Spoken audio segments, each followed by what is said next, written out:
அப்பாவுக்கு இப்படி ஆனதுனால, அம்மாவும் மீனா மேல ரொம்ப கோவப்படுறாங்க. மீனாவும் அப்பாவுக்கு ஏதாவது ஆயிடுமோன்னு பயந்துட்டு வீட்டுக்கு வரமாட்டேங்கிறா. இப்ப என்னதான் பண்றதுன்னு முத்து யோசிக்கிறாங்க. சரி பாட்டி கிட்ட பேசலாம். பாட்டி மீனா கிட்ட பேசினா கண்டிப்பா மீனா வீட்டுக்கு வருவா அப்படின்னு சொல்லிட்டு, முத்து வந்து பாட்டிக்கு கால் பண்றாங்க. நடந்ததெல்லாம் சொல்றாங்க. "ஏன்டா இவ்வளோ தூரம் நடந்திருக்கு என்கிட்ட ஒரு வார்த்தை சொல்லல?" அப்படின்னு பாட்டி இப்பவே நான் கிளம்பி வரேன்னு ஊர்லேருந்து வந்துடுறாங்க. வந்துட்டு நேரா மீனா கிட்ட பேசிட்டு, மீனாவ வீட்டுக்கு கூப்பிட்டு வந்துடுறாங்க. இங்க வீட்டு வாசல்ல மீனா வர்றத பார்த்துட்டு எங்க விஜயா ஷாக் ஆகி நின்னுட்டு இருக்காங்க. "நீ எதுக்குடி இங்க வந்த?" அப்படின்னு சொல்லிட்டு மீனாவ திட்டுறாங்க. உடனே பின்னாடி பாட்டி நிக்கிறாங்க. "அத்தை நீங்களா இவள கூப்பிட்டு வந்தீங்க? இவ இந்த வீட்ல இருந்தா உங்க பையனுக்கு தான் அத்தை உயிருக்கு ஆபத்து. இவ இந்த வீட்ல இருக்க வேண்டாம்." அப்படின்னு சொல்லிட்டு விஜயா சொல்றாங்க. யாரோ ஒரு சாமியார் சொன்னாங்கன்னு சொல்லிட்டு இந்த வீட்டு மருமகள நீ வீட்ட விட்டு அனுப்பிடுவியா? அது பெரிய தப்பு. அதுவே உன் பணக்கார மருமக இந்த வீட்ல இருக்கக்கூடாது. அவ வீட்ல இருந்தா நான் என் பையனோட உயிருக்கு ஆபத்துன்னு சொன்னா, உடனே அவளே அனுப்பிடுவ நீயி.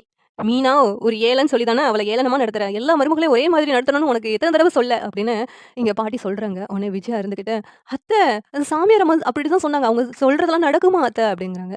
"அப்படி எல்லாரும் சொல்றதெல்லாம் நடந்துச்சுன்னா, அப்புறம் எதுக்கு கடவுள்னு ஒருத்தர் இருக்கிறாரு?" அப்படின்னு சொல்லிட்டு பாட்டி கேட்குறாங்க.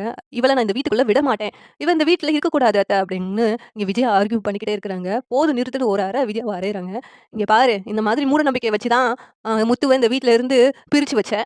அதனால இப்ப உனக்கு முத்துவை பிடிக்காம ஆயிடுச்சு. அதே காரியத்த தான் மறுபடியும் பண்ணிக்கிட்டு இருக்க. இது ரொம்ப தப்பு. இப்படியே ஒவ்வொன்னுக்கும் பயந்துகிட்டே இருந்தா, உயிர் வாழ்றதும் பயமா மாறிடும். போதும் இப்படியெல்லாம் பேசாத. மீனா இந்த வீட்ல தான் இருப்பா." அப்படின்னு சொல்லிட்டு பாட்டி சொன்னதும், "இதெல்லாம் உன் வேல தானடா.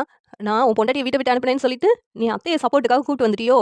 அப்படின்ட்டு விஜயா முத்துவ மொறச்சு பார்க்குறாங்க. "அவன எதுக்கு மொறச்சு பார்க்குறடி?" அப்படின்னு சொல்லிட்டு பாட்டி திட்டுறாங்க. "அண்ணாமலை உனக்கு ஒண்ணும் இல்லலடா?" அப்படின்னு பாட்டி கேட்குறாங்க. "எனக்கு ஒண்ணும் இல்லம்மா. நீ எதுவும் நினைச்சு பயப்படாத. இந்த விஜயா தான் இந்த விஷயத்த பெருசாக்கி மீனாவ வீட்ட விட்டு அனுப்பணும்னு நினைக்கிறா.